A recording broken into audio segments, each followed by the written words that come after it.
जा रहा है, कोरोना का खतरा अभी टला नहीं है और बार बार हर बार हम आपसे ये अपील कर रहे हैं कि मास्क जरूर पहने। हमने इसके लिए एक मुहिम भी शुरू की है, #मास्क-पहनो-इंडिया। इसके माध्यम से हम आपसे अपील कर रहे हैं कि आप मास्क जरूर पहने। अनलॉक की प्रक्रिया जरूर शुरू हुई है, दूसरी लहर का कहर भी थोड़ा कम हुआ है, लेकिन तीसरी लहर का खतरा आपके सामने है और उस खतरे से अगर आपको बचना है तो मास्क ही सबसे बड़ा हथियार।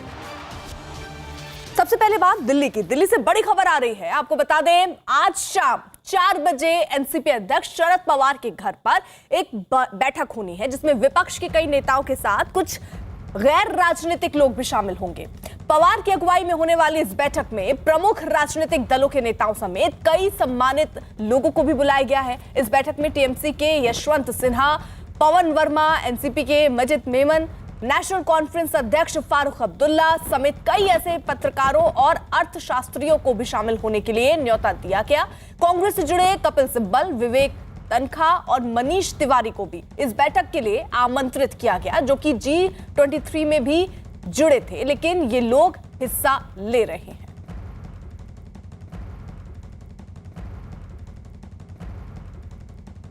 और शरद पवार के घर होने वाली इस बैठक पर शिवसेना नेता संजय राउत ने क्या कहा, जरा वो सुनवाते हैं आपको।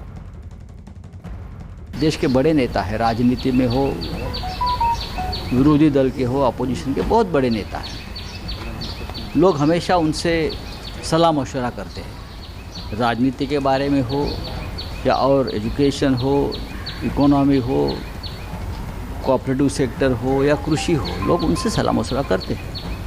मेरी जानकारी और जो मेरी कल पवार साहब से बातचीत हुई है फ़ोन पे, तो मुझे ये जानकारी मिली है कि कोई राष्ट्रमंच है यशवंत सिन्हा जी का, उसने स्थापन किया था, उनके जो मेंबर्स हैं उनके साथ पवार साहब से बैठक है।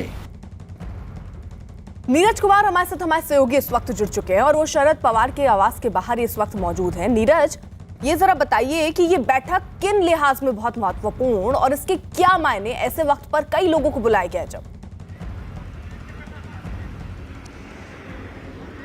देखिए, बैठक इस मायने में महत्वपूर्ण है कि बार बार कई सहयोगी दलों की तरफ से शरद पवार से अनुरोध किया जाता है कि क्यों न तीसरे विकल्प की तरफ देखा जाए, क्योंकि बीजेपी और एनडीए के मुकाबले कांग्रेस पार्टी मुख्य विपक्षी पार्टी के तौर पे बहुत ही कमजोर है। राष्ट्रमंच का गठन 2018 में यशवंत सिन्हा ने मोदी सरकार की नीतियों के खिलाफ किया था और ऐसे में जबकि यशवंत सिन्हा टीएमसी का हिस्सा है और टीएमसी की जीत हुई है बंगाल में, उसके बाद एक रिवाइव किया गया है।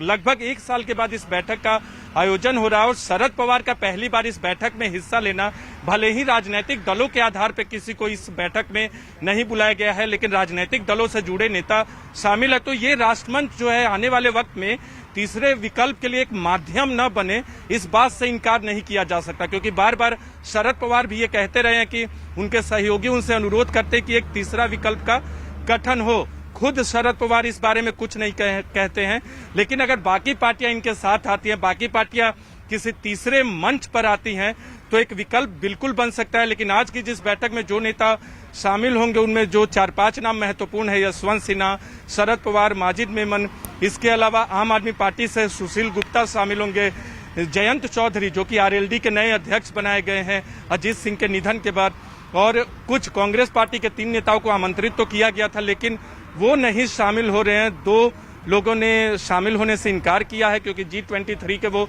सदस्य भी हैं और वो अगर आते हैं तो माना जाएगा कि पार्टी से अलग हटकर उनका फैसला है। मनीष तिवारी दिल्ली में मौजूद नहीं है। आरजेडी की तरफ से कोई नहीं होगा बैठक में, हालांकि कोशिश थी कि मनोज झा इस बैठक में हिस्सा लें। सीपीआई से खुद डी राजा होंगे, सीताराम येचुरी सीपीएम से नहीं होंगे, तो एक कवायद है और बुद्धिजीवी लोग होंगे, अर्पिता। लेकिन इस बैठक का मायने यही है कि पहली बार शरद पवार कोई राजनीतिक मूव लेते हैं तो उसे कई पहलुओं के तौर पे, कई दृष्टिकोण से देखना चाहिए। और एक दृष्टिकोण यही है कि क्या आने वाले वक्त में राष्ट्रमंच के माध्यम से मोदी सरकार के खिलाफ 2024 में कोई एक नया विकल्प बन सकता है। तो इन संभावनाओं के लिए इस बैठक को देखा जा सकता है। मुद्दों पे चर्चा होगी, राजनीतिक, आर्थिक, सामाजिक कोरोना काल में सरकार की गतिविधियां कैसी रही, इन सब पे नीरज, चर्चा होगी। कल जिस तरीके से देखिए शरद पवार प्रशांत किशोर से भी मिलते हैं, उसके बाद ये जरूर कह दिया गया कि कोई तीसरे फ्रंट पे वो कोई बात नहीं कर रहे हैं, कोई ऐसी पार्टी बनाने का या कुछ ऐसी लड़ाई लड़ने का उनका कोई इरादा नहीं। लेकिन कल वो मुलाकात और उसके बाद आज ये बैठक, क्या दोनों में कोई कनेक्शन भी देखें, क्या रणनीति बना ली गई है और आज उन रणनीति को इन तमाम लोगों के सामने रखने की कोशिश होगी? देखिए, बिल्कुल कनेक्शन के तौर पे तो देखा जा रहा था, क्योंकि 2 हफ्ते के अंदर प्रशांत किशोर ने दूसरी बार मुलाकात की थी शरद पवार से, करीब घंटे भर मुलाकात चली थी। लेकिन प्रशांत किशोर ने खुद न्यूज 18 इंडिया से बात करके इस बात को खारिज किया है कि तीसरे विकल्प से उनका किसी भी तरह से नाता या रिश्ता है, किसी तरह से वो जुड़े हैं। इसके अलावा आज जो बैठक हो रही है उससे भी उनका किसी जुड़ाव से इनकार किया। कल अर्पिता, कल 10 से 15 मिनट हमारी भी शरद पवार से बातचीत हुई थी। उनकी बातों से ऐसा मुझे लगा कि थर्ड फ्रंट के लिए इस बैठक का आयोजन भले ही ना हो, लेकिन जो मुद्दे हैं देश में उसके लिए जरूर चर्चा होगी। यशवंत सिन्हा के नेतृत्व में राष्ट्रमंच का गठन किया गया था और शरद पवार की मौजूदगी ये बताती है कि आने वाले वक्त में किसी भी संभावना से इनकार नहीं किया जा सकता।